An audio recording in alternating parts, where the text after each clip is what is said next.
Hello there, this is my director's commentary for my film that I made for BTEC Level 3 Media entitled The Oddfather. The reason I chose the title The Oddfather is to pay homage to The Godfather, but also the fact that The Oddfather was a real life nickname for a real life mafia boss named Vincent the Chin Gigante. To kick it off, I decided to do a medium close-up. The reason for that is just so we as the audience can get introduced to our character as soon as possible, because if you don't get introduced to a character straight away and you have no connection with it, then it's not going to be a good film in my opinion. For these shots I decided to use continuity editing and cuts. The reason for this is to show that our character is waiting for someone and that person's finally arrived. I also used a tracking shot for when our character gets up to go and answer the door, and as obviously we're following the character to see who this person he's invited over is. We know his name, but we don't know anything else about him. For this scene I decided to go for an over the shoulder shot, just so we get a first hand view over who Pascal is and what relevance he has to Carmine Angelo.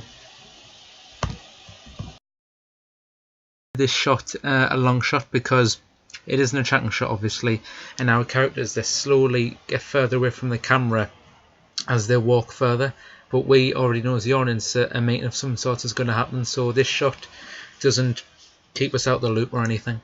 The shot here takes up the majority of the film, and it's basically just one big two shot between the two characters, Carmine Angelo and Pascal April. The reason for this is naturally two shots are always used to indicate that the conversation between the two characters is important.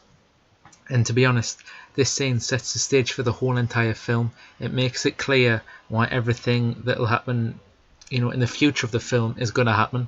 For context reasons, the character of Pascal April, who's played by my friend Dan Parks, robbed from a member of another mafia family, and our character, mine, Carmine Angelo, is the boss of another crime family. So he doesn't want this to spin any trouble for his family, so he needs to decide what to do with Pascal. Also, I failed to mention that in the shot, Pascal April Dan, he's wearing a hoodie with Class of 17 on. This could get marked lower down if we were being marked on costumes, as not many gangsters wear hoodies from a school that they've been to. But thankfully in this module we're not being marked on costumes, we're just being marked on editing techniques and how we can actually produce a film. This isn't relevant for any shot, but this is just relevant for the movie itself. There's three crime families in this universe: the Testa crime family, which Carmine Angelo is the head of, the Rizzo family, which John Rizzo is the head of, and the Gambetti family, who are allies with the Rizzos. The reason this is so important is Pascal April robbed a member of the Rizzo family, and obviously the Rizzo family will be wanting revenge. So John Rizzo is pressuring me, Carmine Angelo, the head of the Testa family, to do something, otherwise Rizzo will go to war with my family. And in this universe, Rizzo is the most powerful family. And in this scene, I tell Pascal to try and take out a member of the Gambetti family, who of course are allies with the Rizzos, because of the Gambetti family's drug operation, which threatens my crime family's, pockets, as we already have a drug operation going.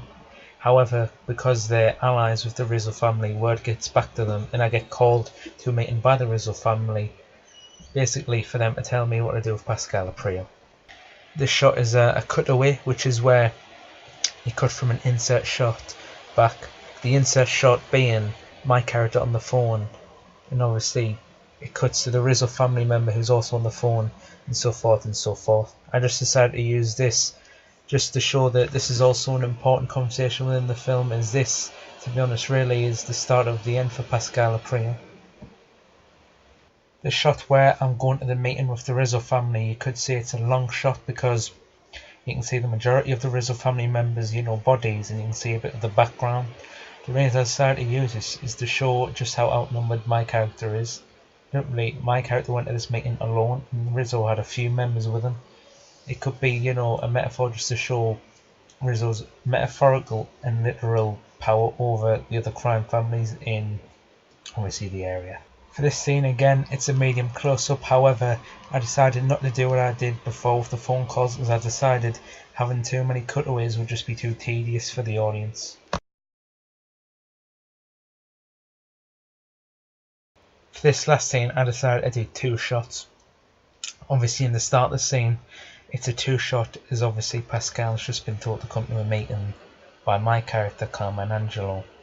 Then when I break the news that I've been talking with the Rizzo family, basically indicating that I've betrayed Pascal, he eventually stands up, and from there on then it all becomes mid-shots, because while he's stood up you can see his waist woods, and I feel that that was the appropriate scene to use, as obviously with mid-shots you'll obviously be able to see the heads as well, and Pascal will be wondering why I had to betray him.